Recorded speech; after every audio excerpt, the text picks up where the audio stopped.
Assalamualaikum warahmatullahi wabarakatuh.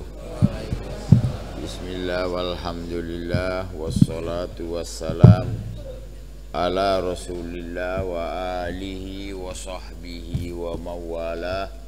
Allahumma salli ala sayyidina Muhammad al-fatih lima ughliq wal khatimi lima sabaq nasiril haq bil haq wal hadi ila siratikal mustaqim wa alihi wa sahbihi haqqa qadri wa miqdarihil azim. Amma ba'd. Hadirin, kita lanjutan hadis Tolha, Abu Tolha dengan Ummu Sulaim. Ya, jadi bagaimana Abu Tolha ini punya anak sakit. Beliau pergi meninggalkan keluarganya mengikuti Rasulullah. Ya, begitu pulang anaknya meninggal. Tapi istrinya menyuruh keluarga jangan ada yang beritahu, saya yang ngasih tahu, kata Ummu Sulaim. Ya, begitu datang nggak dikabarin kalau anaknya meninggal. Ya, malah dia sediain makan malam, makannya enak. Ya, habis itu waqa'ah, maknanya hubungan. Falamma an ra'at annahu qad syabi'ah, begitu dia lihat suaminya udah kenyang, ya, wa asobah, legah kan, masya Allah sudah ini. Qalat ya Aba Tolha, dia Ummu Sulaim mengatakan, ara'aita law anna qauman, ya artinya tolong beritahu saya kalau ada orang kaum a'aru ariyatahum, dia meminjamkan pinjaman apa saja, pinjaman ahla baitin, pada satu keluarga. Fatalabu, sekarang yang punya barang minta untuk dikembalikan. Alahum ay yamna'u, kira-kira dia berhak menahan enggak? Ya, kolala enggak boleh. Ya, punya orang kok, kita cuman dititipi. Ya, waqalat wahtasib, kamu mengharap pahala pada anakmu, anakmu diambil yang punyanya. Ya, qala faqadiba, artinya agak kayak marah gitu. Marah di sini dia menyesal, kok saya makan enak sampai hubungan sedangkan anakku meninggal gitu. Jadi marahnya di situ. Kok kamu biarkan saya makan? Ya, itulah maknanya orang kan macam-macam. Summa qala taraktani, kamu biarkan saya, dibilang sama istrinya, hatta idza talattah, jadi saya seakan-akan, talattah itu ya apa ya, berlumuran ini, junub gitu. Summa ahbartani, baru kamu kabari saya bi ibni, tentang anakku. Setelah itu fantolaka hatta ata Rasulullah, maka dia pun berangkat sampai beliau menemui Rasulullah. Fa ahbarahu bimakan, lalu dia beritahu Nabi apa yang terjadi pada keduanya. Waqala Rasulullah, apa kata Rasulullah? Barakallahu fi lailatikuma, semoga Allah memberkahi kamu malammu itu. Ya, jadi kamu kasih dia makan dan dia sampai hubungan. Nah, hubungan itu Allah berkahi sampai, maknanya kalau bahasa kita, telat lagi untuk yang kedua kalinya kan berikutnya. Ya. Qala fahamalat, maka Ummu Sulaim pun hamil. Ya, dari malam itu tadi, malam yang berkah, malam yang ada musibah tapi dia tutupi. Ya, berkah. Qala kana wa kana Rasulullah fi safar wa hiya ma'ah, ya, telah ada Rasulullah dalam musafir, selalu Abu Tolha bersamanya.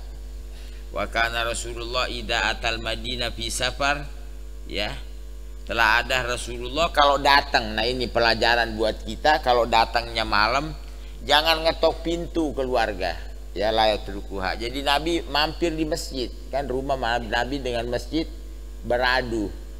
Ya, kalau kita sih masya Allah, jadi jangan datang langsung, dadakan, nggak pakai kabar ya. Pada minal Madinah. Nah beliau Nabi kalau dekat Madinah dia malah bikin kemah dulu ya. Ya, wadarabaha al-mahad. Nah begitu juga Ummu Sulaim sudah mulai mau lahiran. Mahad itu maknanya sakit untuk lahir. Ya. Fahtabasa alaiha Abu Tolha.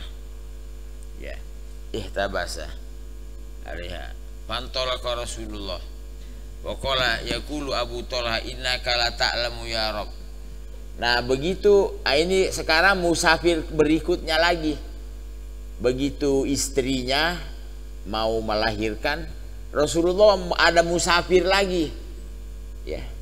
Sampai dia, ya Allah kamu tahu saya ini senang bersama nabimu. Jadi antara ini biasa kalau kita bini kita lahiran ya udah nggak ikut jamaah, udah mau kemana nggak ada udah gitu. Ya kan pasti biasanya menunggu istri lahiran. Tapi Abu Tolha ini antara ya menunggu istri lahiran dan mengikut Nabi. Innaka engkau mengetahui ya Allah, annahu yu'jibuni, saya sangat suka an akhruja ma'a rasuli. Ya, artinya keluar bersama Rasulmu. Idza kharaja, kalau dia keluar. Wa adhulama, dan saya pun datang bersamanya. Idza dakhala. Ya. Wa qad ihtawasa bima taro. Ya, kita sudah dengarkan kisah. Taqulu Ummu Sulaim. Berkata Ummu Sulaim, yaitu istrinya ya. Aba Tolha, ma ajidul ladzi kunta ajid. Saya juga rasakan yang kau rasakan. Sekarang kamu pergi, ikut. Maknanya kamu pergi bersama Nabi. Ya. Maknanya istrinya sendiri berat. Kalau dia Rasulullah berangkat, suaminya di rumah. Ya, nggak nyaman dia. Ya. Fantolakna, wadarabah sudah. Wawaladat. Setelah itu beliau pun melahirkan gulaman, anak laki. Ya, gulam itu anak laki. Faqala li ummi. Nah ini yang cerita Anas. Berkata padaku Ummi, ibu saya. Jadi karena Anas ini anaknya Ummu Sulaim, tapi bukan dari Abu Tolha, bukan. Ya, dari suami sebelumnya namanya Malik, kan Anas bin Malik bin Nadhr ya. Wa qala li Ummi, ya Anas, la turdiuhu ahad. Hai Anas, jangan sampai anak ini ada yang menyusui. Karena kebiasaan orang-orang bangsa Arab dulu itu anaknya disusui siapa aja kadang-kadang, tapi orang yang nyusui ya, kalau kadang-kadang ibunya belum siap gitu, belum siap nyusui ya, jangan ada yang menyusui. Hatta tagudu, sampai kamu pagi-pagi mendatangi bihi Rasulullah ala Rasulillah. Maknanya jangan ada yang masuk ke perutnya sebelum liurnya Rasulullah masuk ya. Falamma asbaha, begitu pagi hari ya, hamal tuh saya bawa, kata Anas, adiknya, adik seibu tidak sebapak ya. Fantolaktu bihi ila Rasulillah wa dzakara, akhirnya disebutin kelanjutan hadis sebelumnya, yaitu Nabi tanya, ama aka, kamu bawa bersamanya? Iya ya Rasulullah, tamarot, saya bawa kurma ya. Akhirnya Nabi mengambil itu kurma, dikunyah sampai halus, lalu diambil sedikit, dia masukkan ke mulut bayi tadi. Ini namanya tahnik ya, tahnik ya, bagus. Jadi biar ada, kalau ada orang soleh yang kita ya yakini dia, tidak siapapun dia ya, itu tahnik. Wadakara sudah. Sekarang hadis berikutnya. Wa an Abi Hurairah radhiyallahu anhu anna Rasulullah sallallahu alaihi wasallam qol. Ini bab sabar ya. Jadi selalu hadisnya berkaitan masalah sabar. Laisa syadidu bisur'ah. Bukan orang kuat itu yang bisa ngegulat orang. Sur'ah itu zaman Nabi ada satu bentuk ini gulat. Ya kalau sekarang kan model-model nih, ada ini, ada tinju lah, ada inilah, ada silat. Kalau dulu enggak. Zaman Nabi yang ada gulat. Ya orang dilihat mana yang kuat, biasanya bisa membanting orang. Bukan orang kuat itu yang mampu menggulat orang, mengalahkan orang dengan kekuatannya. Innamas syadid, yang kuat itu alladzi yamliku nafsa, yang mampu mengendalikan dirinya idza ghadab, kalau marah. Biasanya orang kalau marah itu jarang yang kuat mengendalikan diri. Biasa mulut ngomong selepasnya deh, tindakan. Jadi orang kuat itu stabil kalau marah. Ya. Enggak kita laki, enggak perempuan. Coba lihat di rumah Arif kalau marah udah deh. Habis sudah semuanya. Firaun, kita Firaun. Ya. Baru tadi pagi ngomong Yayang, sore Firaun. Marah luar biasa ya, artinya pengendalian. Nah di situ orang kuat, ya marah dia bisa mengendalikan diri, ngomongnya tidak nyakiti orang, tindakannya tidak. Itu orang kuat. Jadi bukan orang kuat yang menjatuhkan orang dalam gulatannya, dalam pertandingan bela dirinya dan sebagainya ya. Jadi orang kuat yamlik, bisa mengendalikan diri ya. Jadi mulut tidak selepasnya, dia tahan di mulutnya. Tapi gejolak ada ya. Coba kita marah sama orang udah macam-macam deh tuh. Muttafaqun alaih. As-sur'ah, apa arti sur'ah itu? Adalah indal Arab yasra'un nas, dia bantingin orang ya. Nah ini lagi kita lihat Nabi kita orangnya kuat, fisiknya kuat ya. Dulu di Mekah ada orang namanya Abu Dujana ya. Iya sih, Abu Rukana. Ini Abu Rukana nggak ada yang bisa ngalahin dia. Semua orang dibanting, nggak ada. Pada suatu waktu Nabi jalan di lereng bukit, ketemu Rukana. Ya Rukana, atuh sore ini kamu mau gulat sama saya? Ya, jadi kalau tinju kelas berat, kelas ringan nantangin. Kalau ini Nabi badannya biasa, tidak kayak orang itu, ini enggak. Ya, jadi Nabi itu sawa'us sodri wal batan, dada sama perut sama. Kan ada juga tuh biasa tuh orang tuh dadahnya sampai nonjol, perut kecil, enggak juga. Ada juga perut gendut, dada mundur. Ya, kalau Nabi orangnya dada perutnya sama. Ada di Syama'il ya. Ya beliau itu orangnya. Rukana langsung bagaimana walhasil Rukana kebanting, kagak bisa bangun.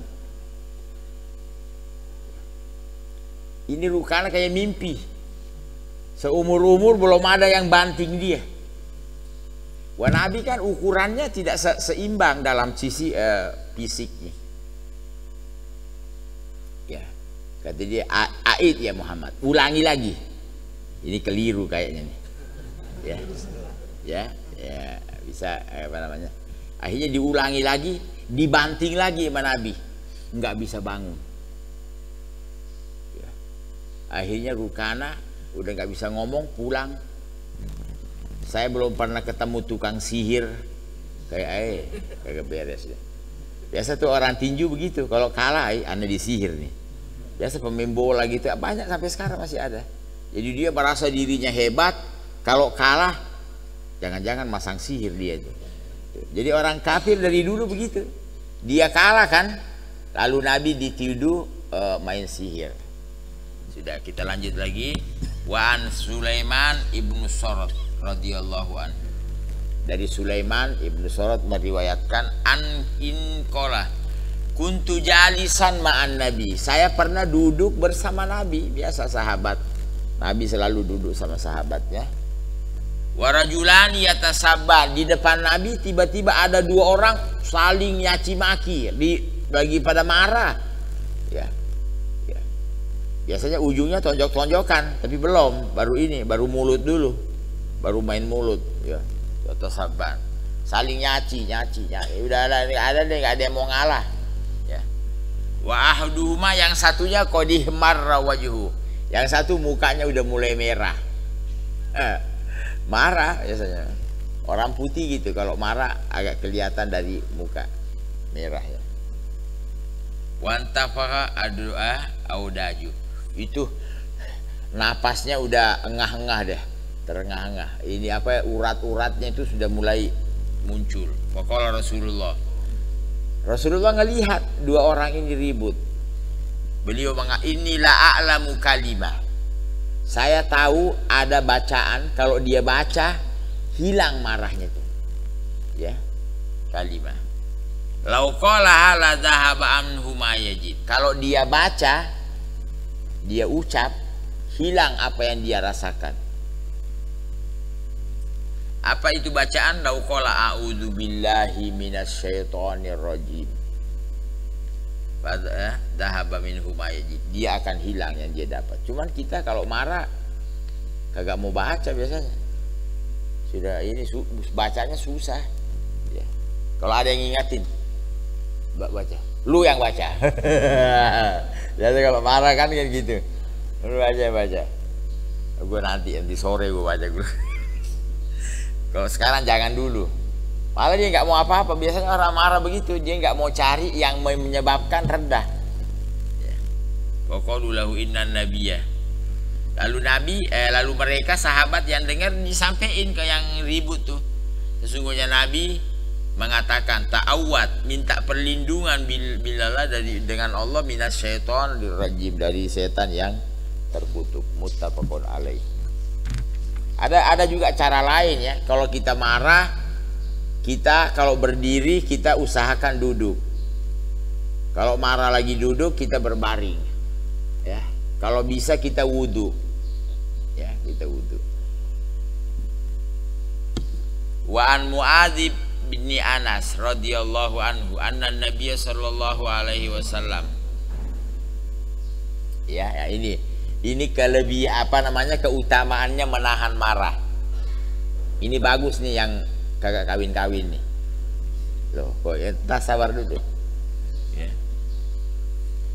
Anna Nabiyya, sesungguhnya Nabi bersabda, man kadzama ghaidon, siapa orang yang menahan marahnya, wa huwa qadir, sedangkan dia mampu melampiaskan. Ya ada orang marah kadang-kadang nggak bisa ngelampiasin. Kayak kita marah nih sama pemerintah, tapi kita susah ngelampiasin. Kalau ngomong takut ketangkep lah, takut ini. Jadi akhirnya marah kita ya ketahannya memang karena kita nggak bisa lampiaskan. Kalau ini enggak, kita bisa melampiaskan, tapi kita tahan. Ya, ayu kita. Da'ahullah, nanti di hari kiamat Allah panggil dia ta'ala ala ru'usil khalaik, di khalayak rame ya, yaumal kiamah, hatta yuhairahu, suruh pilih bidadari ya, jadi bidadari berbaris semua, nggak ada yang kebuang ya, bidadari cantik semua dari ujung ke ujung cantik. Tapi karena dia punya kelebihan, dulu di dunia dia marah ditahan, sedangkan dia bisa ngelampiasin. Orang pada lihat ini beda ya, suatu bentuk keistimewaan. Allah panggil dia di halayak ramai, suruh pilih bidadari yang dia suka. Ya kalau bidadari mah dari ujung ke ujung suka semua. Bayangin, hebat kan ya. Bayangkan bagaimana kelebihannya menahan marah ya, menahan marah. Ya, tadi awal banyak tuh hadis yang hebat itu, yang bisa nahan marah, bukannya yang bisa ngegulat dan sebagainya. Nanti ada lagi riwayat nih yang berikutnya nih. Ya, waqala Tirmidzi rawahu Abu Dawud wa Tirmidzi waqala hadisun hasan. Ya. Wa an Abi Hurairah radhiyallahu anhu anna rajulan qala lin Nabi. Abu Hurairah meriwayatkan ada orang datang ke Rasulullah, maaf mungkin dia datangnya jauh kali, minta wasiat, pesan, artinya supaya ada pegangan untuk hidup ya. Dipikir dia datang jauh capek. Qala lin Nabi ausini, tolong kasih saya wasiat. Qala la taghdab, jangan marah. Ada riwayat faradda miraran, dia merasa ya Allah saya datang jauh kok dapat segitu doang. Jangan marah, kepingin dapat apa wasiat yang panjang gitu. Ya ini. Diulang lagi, ya. Kata Nabi, la taghdab, jangan marah. Ya, memang dia kayaknya tukang marah. Udah agak kayak marah gitu. Maknanya kok dikasih wasiatnya sedikit. Ada Bapak marah. Kata Nabi, la taghdab, jangan marah. Udah kau pulang sudah. Artinya itu bekal kamu sudah untuk menjalani hidup ini. Insya Allah kamu selamat di dunia, dapat kesejahteraan di akhirat. Ya, nah itu ada poinnya, sabar. Menahan marah kan sabar. Karena orang bisa diketahui sabar tidaknya kalau lagi marah. Kalau belum marah mana bisa kita tahu. Belum ada ujian, belum ada ini mana buktinya. Ya. Rawahul Bukhari. Ini ada resep juga, ada pernah jamaah ketemu, ya, bininya 4. Ya. Kamu pakai modal apa? Kata dia. Jangan marah, udah jangan marah aja. Ya. Kalau bini kita ngamuk-ngamuk kita diam aja. Itu modalnya. Jadi bukan pintar ya. Orang punya bini banyak, jago, enggak. Dia ini masa bodoh. Terus gue bilang, iya kalau bini ngamuk-ngamuk anggap aja lagi nyanyi dandutan. Bener. Kalau kita ini artinya banyak beberapa orang yang kita lihat, masya Allah kamu. Ya artinya jangan marah. Kalau marah boro-boro 4, 1 aja bubar, betul nggak? Ya ngomong apa adanya ya. 1 aja bisa bubar tuh. Kalau entar marah, sebentar marah, boro-boro 4, 1 bisa bubar. Kalau marah melulu, ya kalau 4 nih diam aja. Ada juga yang mengatakan kita nih sama rumah tangga istri nih kayak piol, tahu apa nih? Gesekan. Ini suara keluar enak kalau jangan dua-duanya keras. Ya, kalau piolnya ininya keras, ini lembut. Kalau ini keras, ini lembut. Jadi harus kalau bini lagi marah kita diam. Nah, kalau dia diam ya kalau mau marah, tapi kagak ada gunanya juga sih. Jadi maknanya jangan bareng. Kalau bisa kerasnya jangan bareng, gantian. Gantian. Ya. Nah ini terjadi, ini yang namanya marah. Jangankan kita, rumah tangga Nabi aja pernah. Jadi Nabi kan menggilir istrinya. Ya nanti hari ini di sini. Nabi pas giliran Sayyidah Aisyah, istri Nabi yang tua, Saudah ini masya Allah punya kelebihan. Dia bersama Nabi sejak Sayyidah Khadijah meninggal, ya. Jadi nggak ada madunya gitu, ya. 3 tahun. Ada Sayyidah Aisyah tapi masih kecil, Nabi belum tidur bersama, ya. Saudah ini bawa makanan, diantar ke rumah Sayyidah Aisyah. Siti Aisyah cemburu. Maksudnya kamu jangan datang udah, atau walaupun bawa makanan. Ya datang. Itu nggak tahu makanan apa, kayak ada tepungnya tuh gitu, kayak kalau kita donat kali ya, wallahu alam ya. Tapi kita dari riwayat itu tepungnya diteplokin ke mukanya Sayyidah Saudah. Itu Nabi cuma bilang gharat ummukum, ibumu lagi cemburu, ya, ibumu lagi cemburu. Akhirnya begitu suasana agak rendah, Nabi ngambil tepung tadi diteplokin juga ke Siti Aisyah. Ha, ini balasan tadi. Jadi gitu. Nah, kalau lu bisa begini baru bisa lu kawin lagi ya. Kalau kagak ini apa, belum ada apa-apa, ya ketemu kagak udah linggis dimainin ini deh.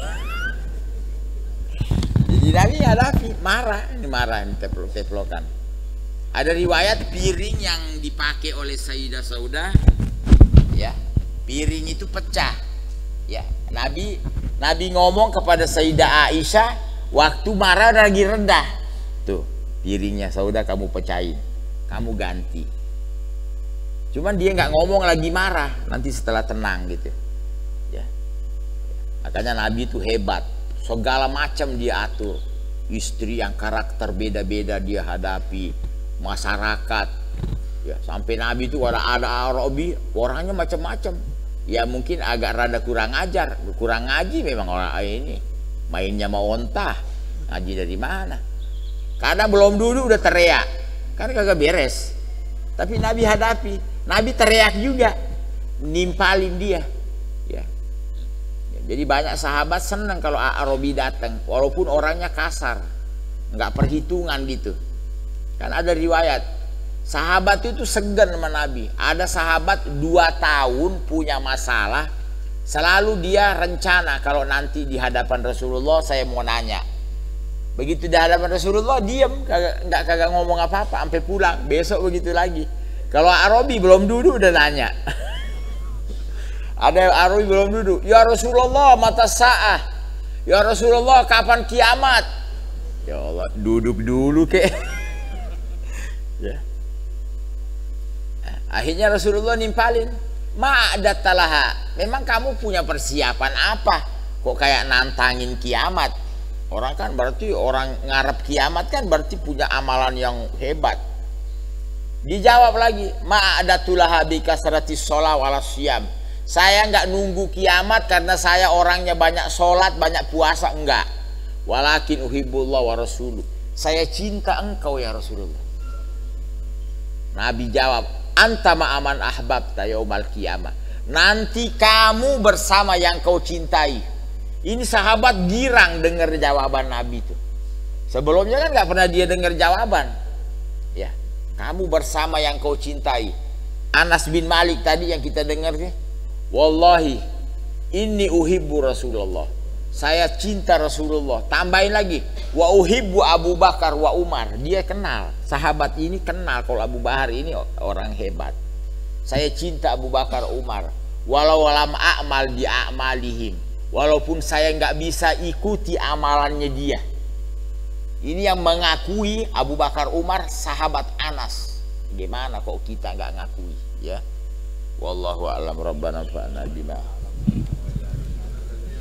رب فقنا وفق أهلنا وقرابات لنا في ديننا مع أهل الكتر أنثى وذكر رب وفقنا ووفقهم لما ترتدي قولا وفعلا كرما وارزق الكل حلالا دائما وأخل أدقياء علما نحظى بالخير نكفى كل شر ربنا أصلح لنا كل الشؤون وأكر بالرضا منك العيون واقض عنا ربنا كل الديون قبل أن تأتينا رسل المنون واغفر استر أنت أكرم من ستر وصلاة الله تغشى المصطفى من إلى الحق دعانا والوفا بكتاب فيه للناس شفاء وعلى الآل الكرام الشرفا وعلى الصحب المصابيح الغرر اللهم اهدنا بهداك واجعلنا ممن سارع في رضاك ولا تولنا وليا سواك ولا تجعلنا ممن خالف أمرك وعصاك حسبنا الله ونعم الوكيل ولا حول ولا قوة إلا بالله العلي العظيم وصلى الله على سيدنا محمد وعلى آله وصحبه وسلم الحمد لله رب العالمين سر الفاتحة أعوذ بالله من الشيطان بسم الله إياك نعبد رب انفعنا ببركاتهم واهدنا الحسنى بحرمتهم وأمتنا في طريقتهم ومعافاة من الفتن دعواهم فيها سبحانك اللهم وتحياتهم فيها سلام وآخر دعواهم